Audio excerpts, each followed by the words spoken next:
When you want a hot meal and you want it real fast. Hot Pocket. Is that it? I don't know. That's our intro.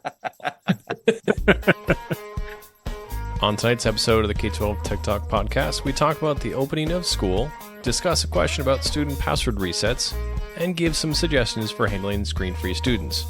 Thanks for listening. Live from the NTP studios, this is the K-12 Tech Talk podcast, episode 179.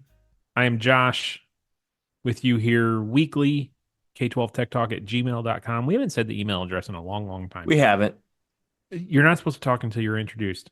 Since Chris has already burst that bubble, hello, Chris. Hey, what's up? I'm Chris. And Mark. Hey. We still allow Mark to hang out with us, even though he is, I guess, Unemployed. Contractor. I'm fun employed. You're fun employed. Yeah, All right. So you're doing all the honeydew things. sure am. Awesome. Got all the stuff fixed this week. Vacuuming, cooking. Yep. Getting milk. Yep. getting- Yep. Are you doing All a right. lot of couponing? No, I should get into that though. You should get into couponing. Hey, I made up my salary in coupons. My wife's going back to school soon, so I'm gonna have quite a lot of free time in a very, very short period of time or a short Walking time. the dog several Like the times a coupon day. binder. Couponing. Yeah. So this is the K-12 Tech Talk podcast where we talk about couponing, unemployment, and geopolitical topics. So no kidding. Obviously, you know why we're here. We talk current K-12 technology topics and issues. I am Josh. I'm from I guess medium-sized school in Missouri in the Midwest. Chris. It's a small school, a little bit Yeah. south of you, about 30-ish minutes. Yeah, Chris is a little bit smaller. And Mark, who we jokingly say is unemployed, but Mark did have a pretty illustrious career. He's still somebody. Everyone's made for sure. a purpose. Yeah, people are knocking down his door trying to get him to work for him. Gets invited to cool secret committees, goes fly fishing with cool people. God don't make no trash, Mark. Don't forget that. Oh, thank you. So Mark, you are from an ultra large school, right? I mean, it's size is all relative. A larger school district, yeah, 50,000. All right. So, yeah, we've got some experience in the room, and let's start talking about some topics and issues. When I'm depressed at night after a long day of Infinite Campus and I eat a whole Totino's pizza, I say that too. Like size, it's all relative. It doesn't matter how big I get. That is oddly specific. Not a Red Baron pizza, not a Katie's frozen pizza, Totino's. That's Yeah, like you got to add extra cheese, you know. I That's didn't know like- Totino's made an entire pizza. Dollar General, right? Like I that's don't know. nothing against our I do know. our newest sponsor Totino's, but I mean that's not even Walmart quality, right? Who knows, really? Is it just like the hot lava inside Totino's just spread out over Oh a yeah, pizza? you know that pizza sauce on the edge is like scalding hot and it's still frozen in the middle of the Oh, pizza. Terrible. Yeah. Uh, Anyway, we're a tech podcast, right? People get it. People understand. We haven't lost a single listener yet.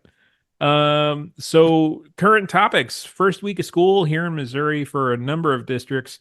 Some districts have it worse than others. Shoot, I was reading, Chris, I don't know if you saw the article in the Post-Dispatch today, but I think St. Louis City Public Schools, they're getting some flack over not getting student schedules out, bus routes out, because they are having problems with their student information system. oh nice.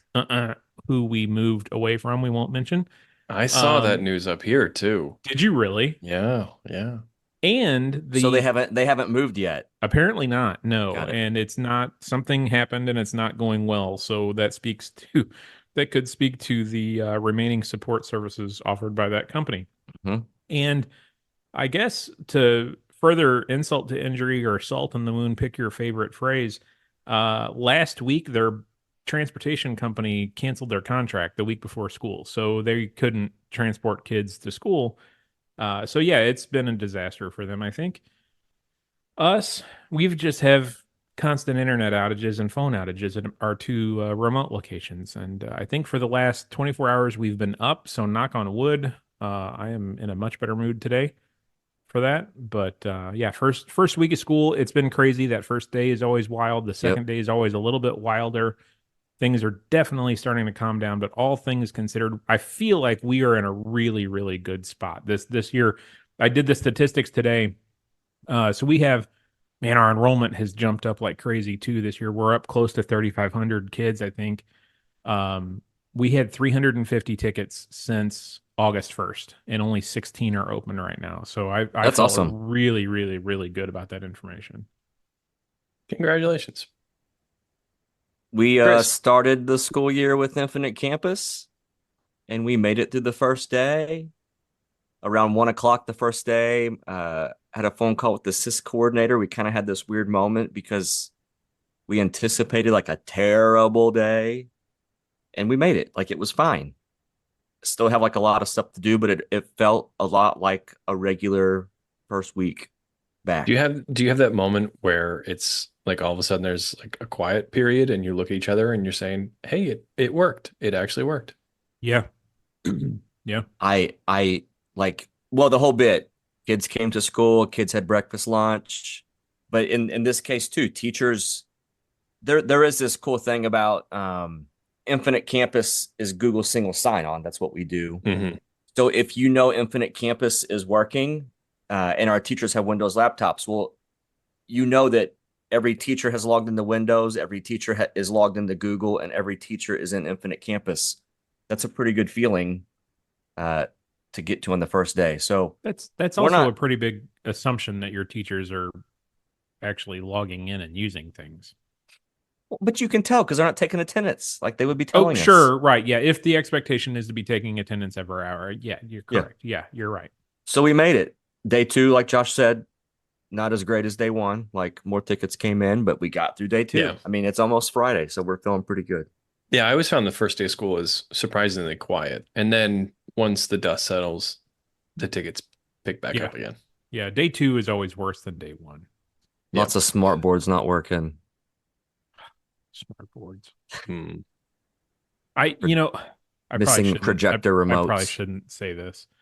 So we bought a bunch of new interactive panels this year, and I don't like the idea of interactive panels because I don't feel like they're road tested or how long are they really going to last. So we're still riding old smart boards with projectors setups, right? Like if something dies, it's a projector, it's $500. It's easy to replace. We can have it replaced in less than 45 minutes and no harm, no foul. So we rolled out a bunch of these this year, and I went to a PLC on Wednesday morning to address a different issue. And I had some teachers complaining, well, we don't like that we have to screen share to it. We just want a cable that it's always connected and always like if that's the case, why did I buy a smart TV? Why?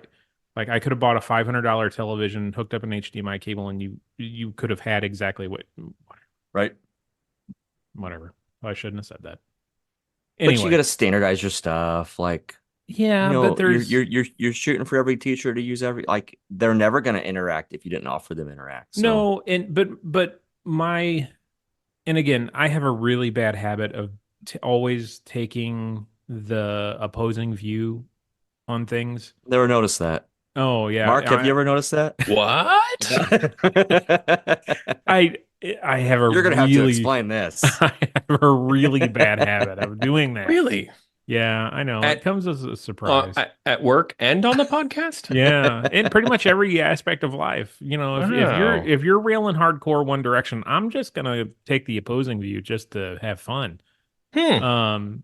One of the things that I've had concerns with about this is moving is so drastic from a smart notebook comparison of, using smart notebook that's 5 years old, 10 years old versus now because Smart has bought Lumio and they're pushing everyone to this Lumio product. It's dramatically different. We could have gone to a different board style, a new line board, Promethean, you pick your flavor. We could have made that jump to a cheaper board Yep. than Smart because it is so different, and there is a learning curve, and people aren't going to like it because it's different. But we stuck with Smart. Whatever, doesn't matter. It doesn't matter. It doesn't. In the grand scheme of things, it doesn't matter. What else you Uh, got for the first week, Chris? I'm just happy to be alive. Mark, did you bake anything this week? Let's You've see. been doing a lot of crock pot meals. No, I should do that. Yeah, we got recipes. I'll send you some recipes, Mark. Okay. Did you get called from your old district at all? Nobody reach out? Um, We won't I say. I'm We, I we am won't. sorry to say I have gotten multiple calls from my And that's district. okay. That's okay. I've had no less than 5 principals reach out to me Okay. with various different issues. With emojis, Yeah. Most of them memes. are, hey, sorry, but got a question Yeah. for you. And I think Yeah. that's reasonable. The wound is Yeah. still fresh of you leaving, and it's going to take time. I think that's reasonable. As long as it Yeah. doesn't become a crutch or a habit 6 months from now, you're only a month in, right? Yeah, it's been a month. I think that's more than reasonable at this point until it gets to the point that it's annoying you or preventing you from doing No. other things. No. Never annoying. I enjoy hearing from the principals. All right. What other news we got? There's really not much going on. If you look at the news headlines around the country right now, it tends to be all about first day of school stuff. There's a lot of headlines around school districts adopting new technologies, new systems, and new software. And there's, the districts that are having some challenges, as you mentioned. St. Louis is having issues with transportation and as well as their schedules. So our hearts go out to the folks over in St. Louis. But I mean, all in all, I've looked over on K-12 Tech Pro and on Reddit, and people said that this year seems to be better. So I think, if you've been in this industry for the last few years, the start of school year this year is better than last year and better than the previous year, and seems to be getting a little bit better.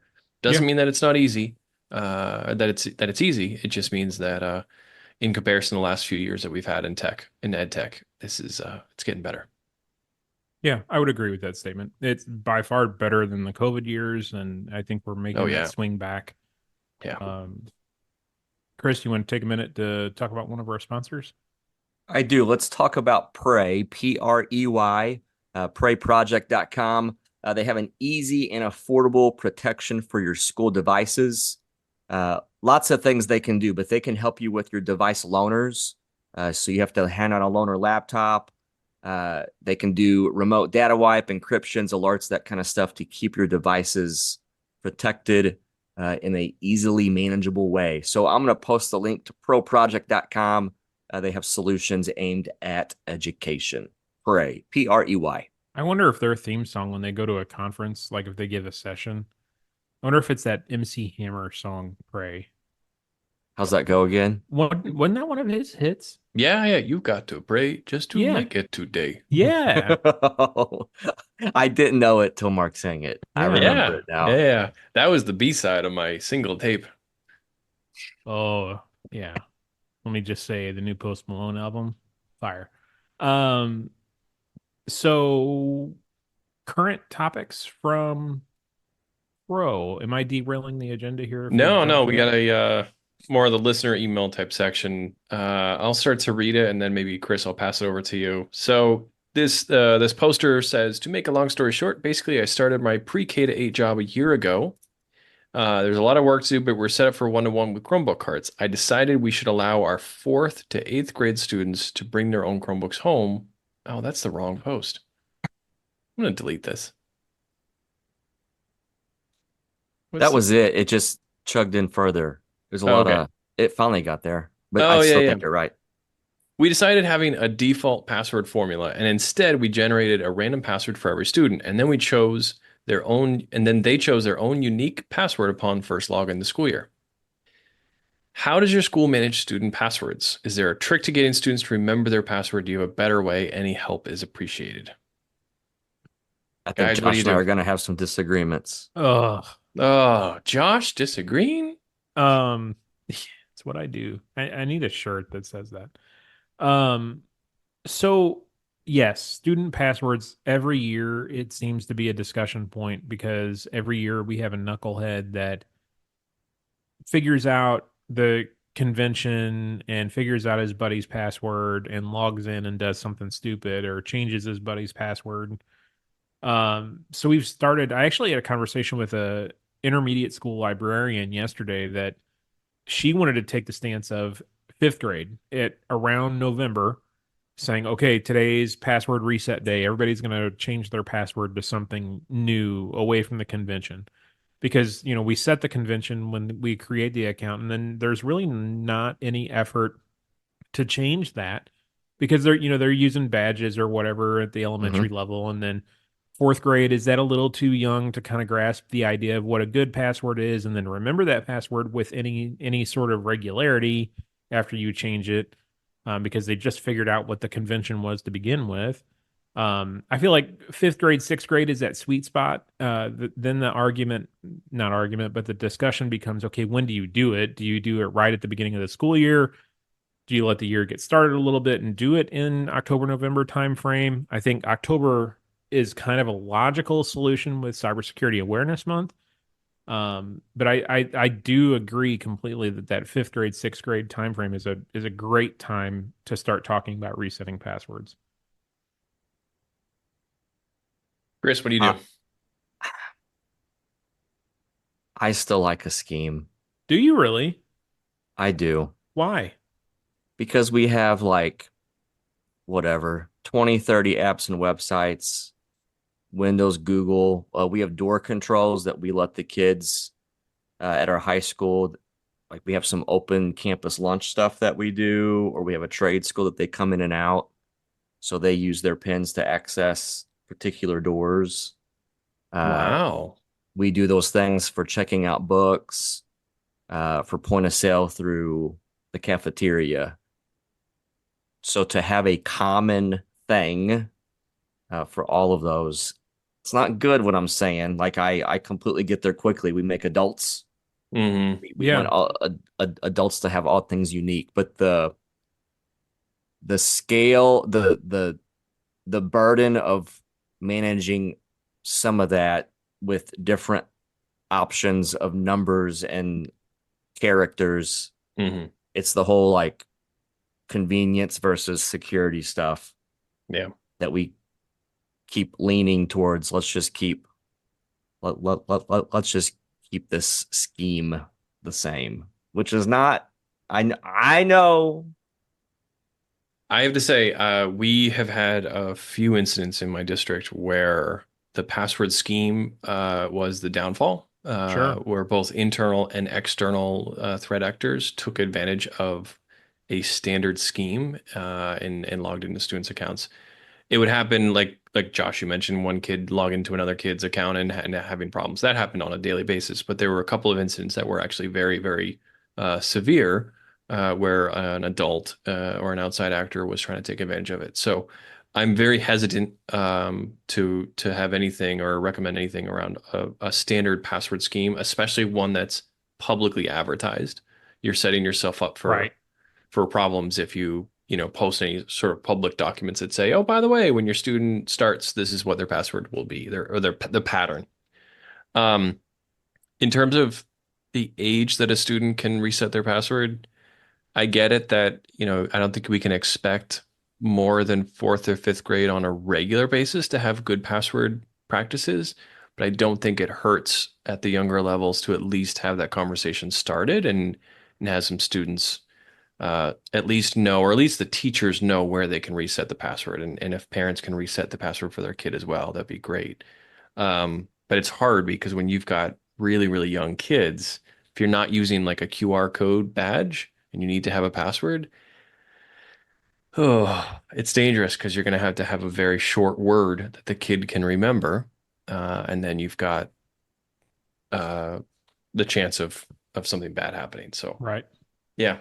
Well, we had an incident, I guess, oh man, it's been a couple of years ago now, where we were seeing weird traffic login patterns. And it turned out to be nothing, but it was recommended at the time that we do a mass reset.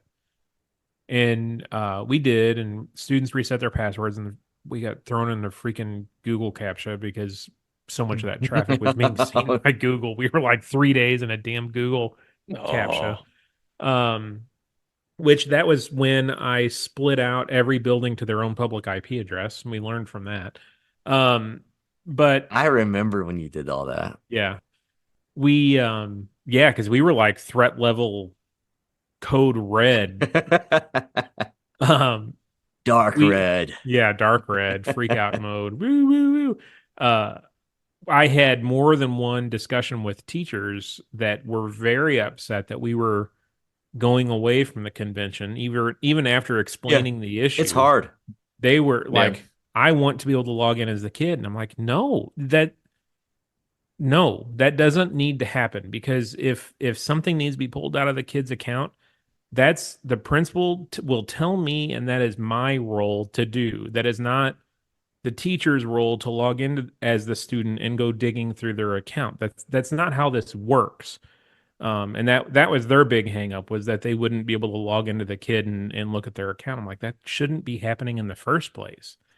Well, Um, there are tools that can help a teacher to accomplish the same thing without maybe knowing the password or at least getting away from a password scheme. So I think some of the modern student password reset tools allow for that or have an option to allow that to happen. Now, Josh, you raise other issues that could happen around, you don't necessarily want a pattern of teachers logging into students' accounts and causing issues that way. And then you're wondering, if you're trying to do an investigation, was this a student or was this a right. teacher? But there are tools that facilitate that in a safe way. Yeah, no, I agree. And of course, there were complaints or concerns around, well, the kid's going to forget it tomorrow, and I'm just going to have to call you to reset it. Well, that's our job.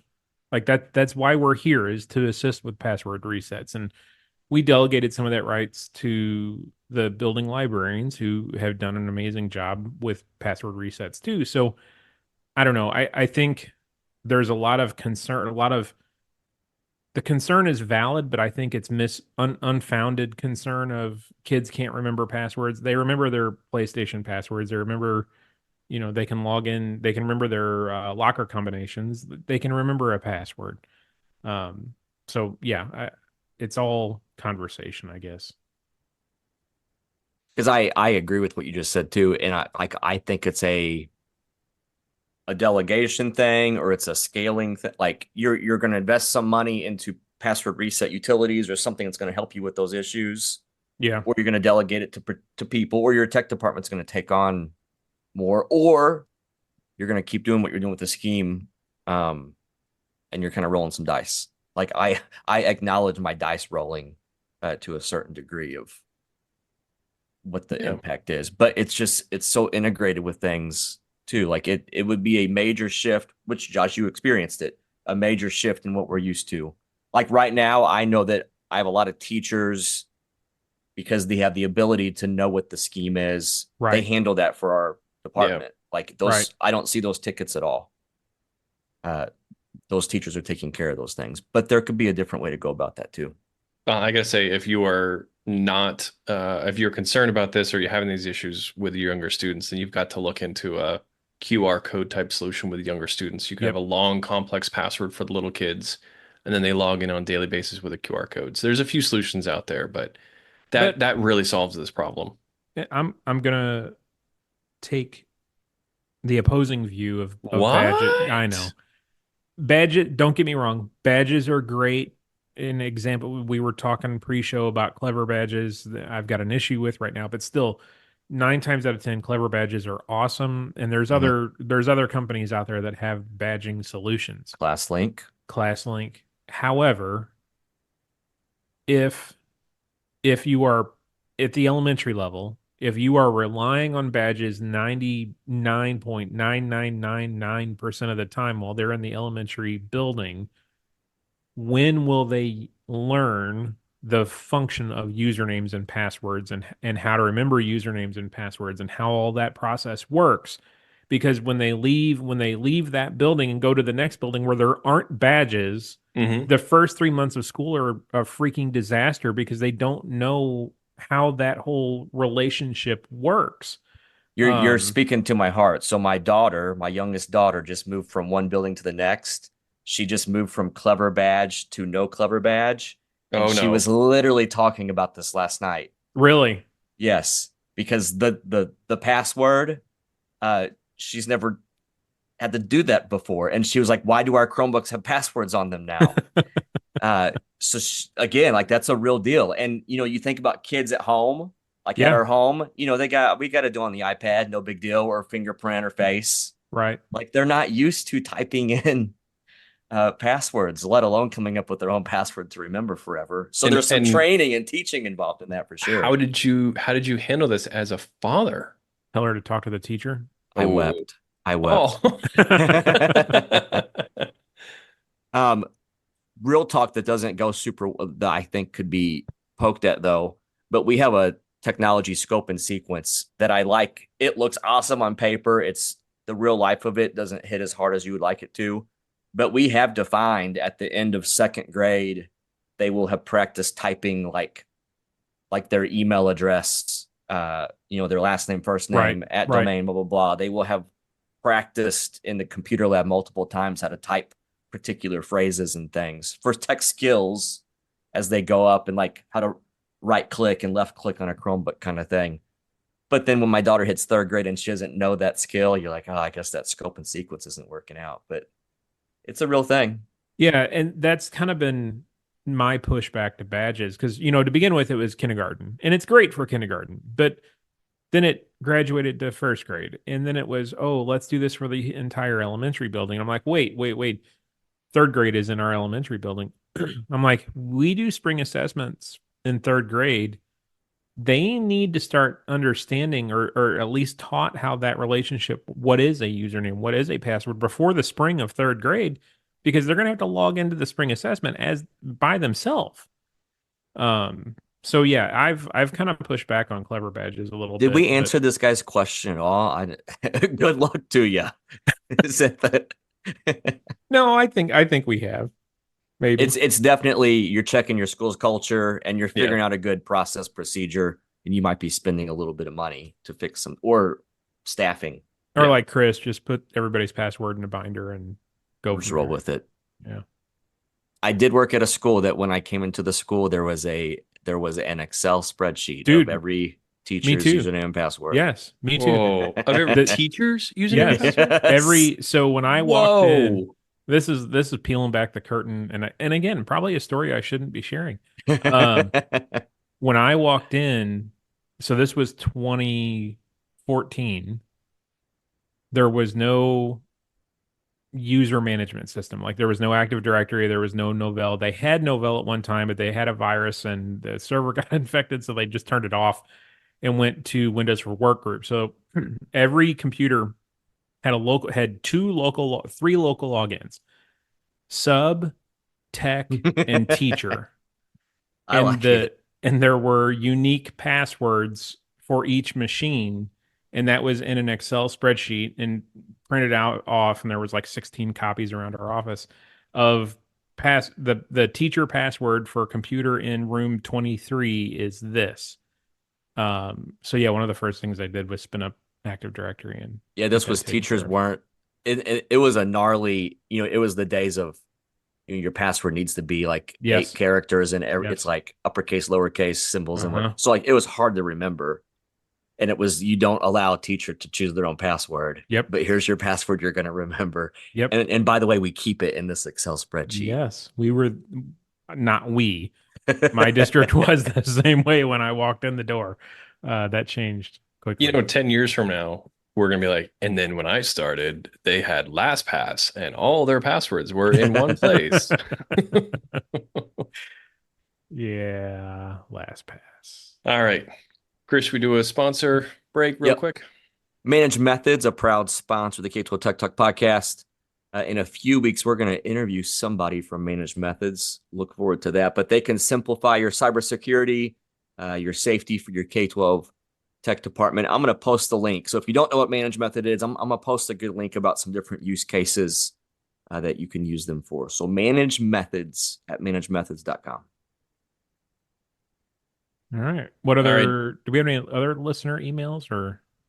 No, but I have a news article that is going to be a little bit of a hot topic. All right. We're Mm. ready for it. All Hot right. topic. Hot topic.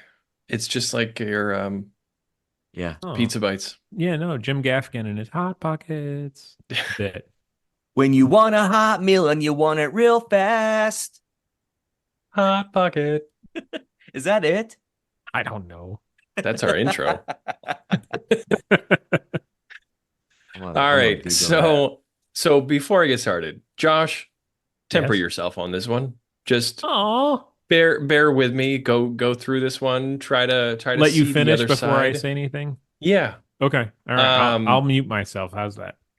this is an article. This is a it's an opinion article from somebody out in the Pacific Opinions are Northwest. stupid. A it's already disagreeing with it being an opinion article. This is somebody who is a screen time consultant, and she has posted a article about opting my kid out of educational technology. So this is a parent who has made the decision to reduce the use of technology in her own family. She is a frequent speaker on the dangers of screen time and the challenges of it and how to navigate it as a family. And What's this she, lady's name? Hold on. I need to know a name. Emily Churkin. Emily. Got it. Emily. And this new school year, Emily has decided to opt her daughter out of using any school devices or internet. So basically, a screen-free education. She goes through a number of reasons why she's doing this. She talks about how she's doing it, although the article does say, I have yet to receive an answer to this question, which is, can our daughter attend school next year without a laptop, without accessing digital curricula, and without grades if necessary? So, this is not a isolated topic. There are many parents who are, post-pandemic coming back saying, I'm tired of my child looking at the screen. I think the three of us have all talked at different time periods about parents who have pushed for reduced screen time or increased controls on their students' device usage. So I thought we'd say, all right, let's have a deep dive into how we address this when you have a parent who comes to you and asks for uh, changes to how their child's using technology. What's your response? What are some solutions, and how do you respond to that parent? Can I talk? I was Yes. I was told to Yes. temper myself. Um, Thankfully, this type of discussion has been in the principal's purview in the last several years, I like it. End of discussion. Talk to the principal. Great. And that was episode 179. and it's so it hasn't come up as a discussion of I want less technology in my child's life yet for us. It We ask the question in our online registration packet about giving permission to create a Google account, yada yada yada. These are the apps we use, so on and so forth. That kind of canned statement that Google says you need to gather consent from parents with. We've had a handful of people say no to that, and then that ticks off an alert to the principals, and then the principals reach out and have that conversation of, do you really understand what this means? They won't have a Google account, but this also means they won't have a Chromebook. They'll have completely paper worksheets, whatever. They will be the only kid probably in the class that has this done. And so far, we haven't had a parent stick to it, stick to the no. Yeah. They always end up saying, yeah, okay, that's fine. But that's a huge workload on the teacher. Like, Absolutely. do you discuss, or I'm assuming the principal is discussing with the teacher, like, are you okay with these plans? Because this is now a change in your practice. Thankfully, we haven't had to go that far. Okay.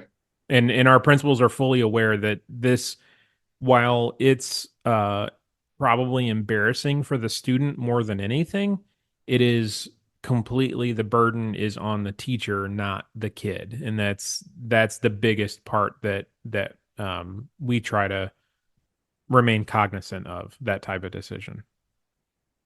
Yeah, I would not be surprised if the day is coming where we list out every app and website that we're going to use, Well, I mean, and parent gets to hand select.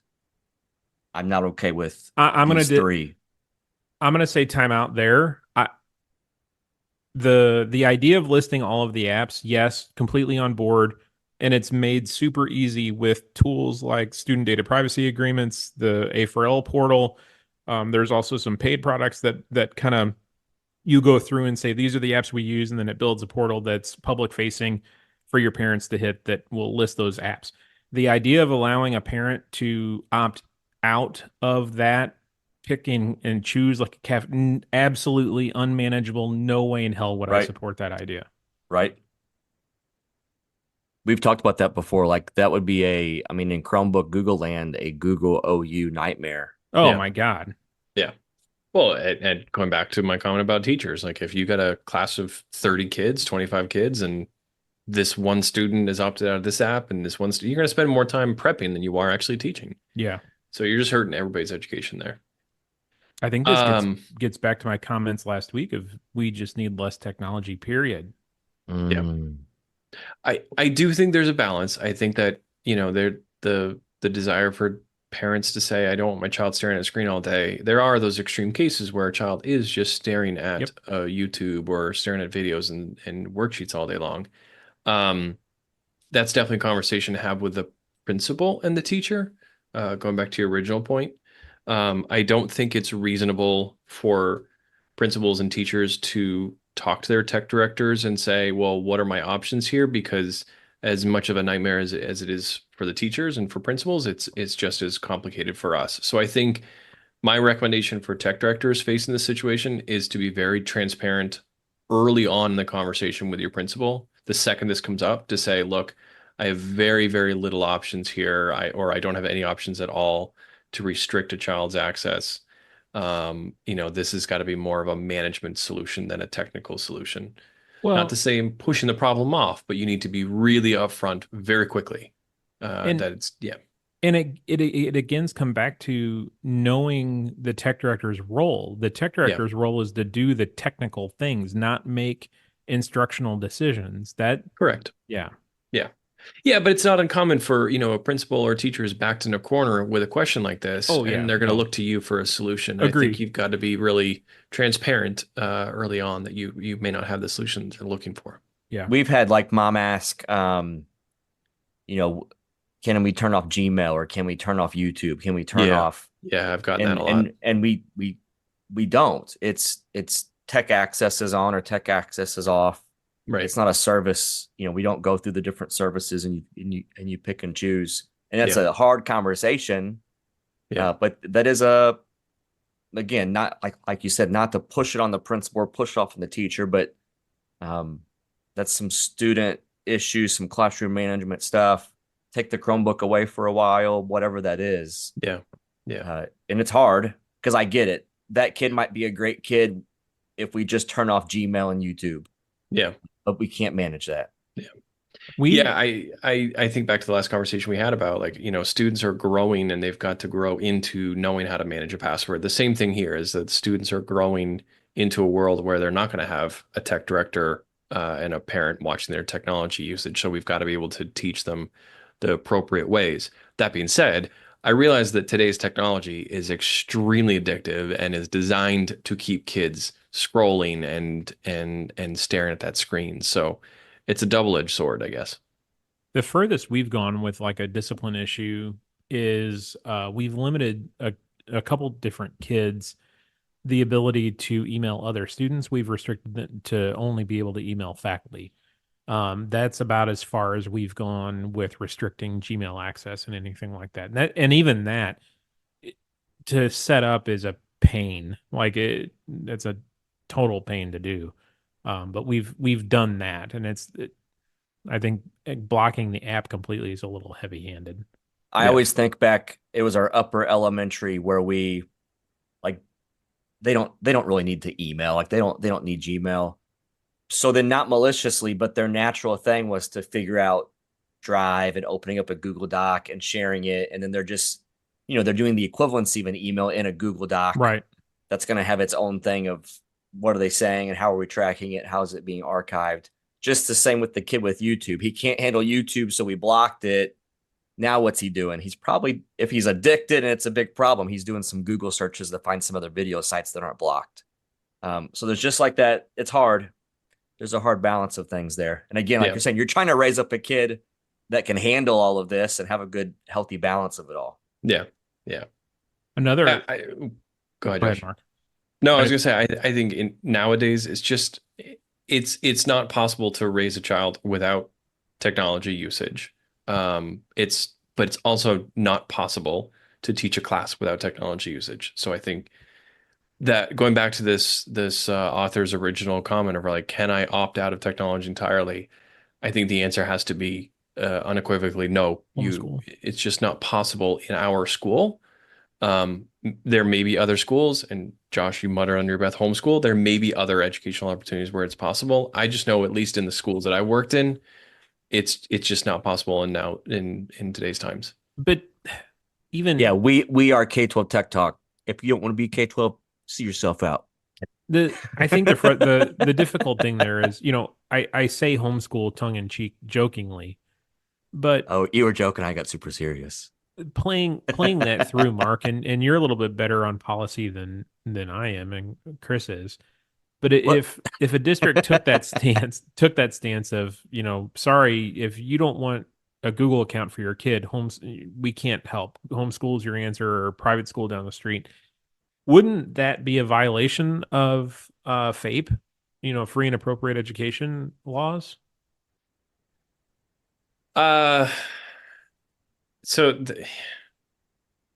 this is a tricky question, and we'll put in the like I'm not a lawyer thing right here. I don't know enough about FAPE to be able to answer that question. I think it's up to the principal and the teacher to be able to say this is what our educational environment looks like, and this is what your child will experience during the day. It would then be a decision between, lawyers, district Right, lawyers, and right. district superintendent around whether or not you're actually denying a student an education. I've heard the opposite, where if a school takes technology away from a student for abuse, that you are actually violating faith. You're actually violating that child's right to education. So I it's a could see that. double-edged coin. Yeah, I could see that too. Well, there were schools that got in trouble for having mandatory Chromebook insurance Yeah. payments. Yep. Violation of FAPE. So Yeah. yeah, it's definitely a weird road to walk down. What else we got, Mark? That's all I got. That was our main topic for tonight. That little ditty was brought to you by Extreme Networks. You can email Dominic Mayer at dmayer@extremenetworks.com. Also, I'll put a link to this. They're doing Tech Bite Tuesdays for like 3 months. Networking 101. Like every Tuesday, you can join Extreme and learn some stuff about networking. That's cool. It is cool.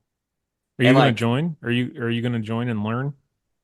I might, because it's legit. Data communication fundamentals, physical security layer 1, logical connectivity layer 2, logical connectivity layer 3, data transport. They get into Wi-Fi, the internet demystified, Ooh. managing networks and devices, network switches. I mean, it's a lot. September through December. Wow. Networking 101 for education. That's It's cool. aimed at K-12. Yep. Who's our last sponsor tonight, Chris? It's Fortinet. Oh, good old Fortinet Fortinet. podcast at Fortinet.com. Our good friend Chris Illingworth over at Fortinet. He's a good guy. He knows his stuff. So funny story. Jackson, my son started college this week, and today he had his first networking course. And he's going to sit for the Network Plus exam. And he texted me, I don't know, he was near the end of his session. He's like, "Hey, we're sharing war stories about network outages." And I'm like, "Dude, you're a freaking freshman in college. You don't have any war stories." But apparently his professor, One time my Xbox went down in the middle of a download. his professor used to work at Wells Fargo, and I guess he had some other people in class. Oh, One that's of them fine. works in a knock and whatever. So he was asking me about the time that we were DDoSed. And I told him, I was giving him some details of it. And I'm like, yeah, that's when I decided to stay with Fortinet because I had a demo unit that a vendor was willing to bring down and let me try during the DDoS, and the FortiGate kind of chewed up and spit out the DDoS attack where the Sonic wall just rolled over like crazy. So we stayed with the FortiGate at that point. You know what he texted me back? Were you so scared you were in the Forta potty? Nice. Guys got jokes. Yeah. Yeah. Yeah. He also shared my great CrowdStrike joke. His professor wanted a technology joke. And What was that joke? the biggest thing that we learned during the CrowdStrike incident Oh, back yep. in I know that whenever it one. was, July, was You don't that have to go through with it. It's over. nothing. Let me finish. Nothing. Nothing important runs on Mac OS. Um, Yeah. Send Um, all the hate mail, k12techtalk@gmail.com. All right. Anything else? Mark looks like he's going camping. Chris and I are in the uniform, the white t-shirt uniform. we are. All right. Hey, I've made it a point, start of school to actually take my like Lunch walk hour. away from my computer at lunch. Nice. Yep. And try to sit at the conference table, talk to my team. Are you? That's cool. It's been really hard, but it's the right thing to do. Absolutely. Get You away can from your feel it desk. when you Yes. sit there. Absolutely. you make it sound like talking to your team is the hardest thing ever. No, leaving the computer. Oh yeah. Go The walk on team the conversation's great. football field. Do a little walksy walk. Yeah. Go do 4 laps, do a mile over lunch. And then I've been coming home from work and working outside of my lawn. I'm a new guy. I'm a Wow. new guy. All about the Congratulations. environment, saving the environment, Yep. I've changed. not burning fossil fuels anymore. Infinite Campus changed me. All right. Anything else, gentlemen, for the good of the cause? Other than that, we will close it up. Episode 179, K12 Tech Talk Podcast. I am Josh, Chris, and We are Mark. K12 Tech Talk, and so are you. We'll see you next week.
same pain that I do.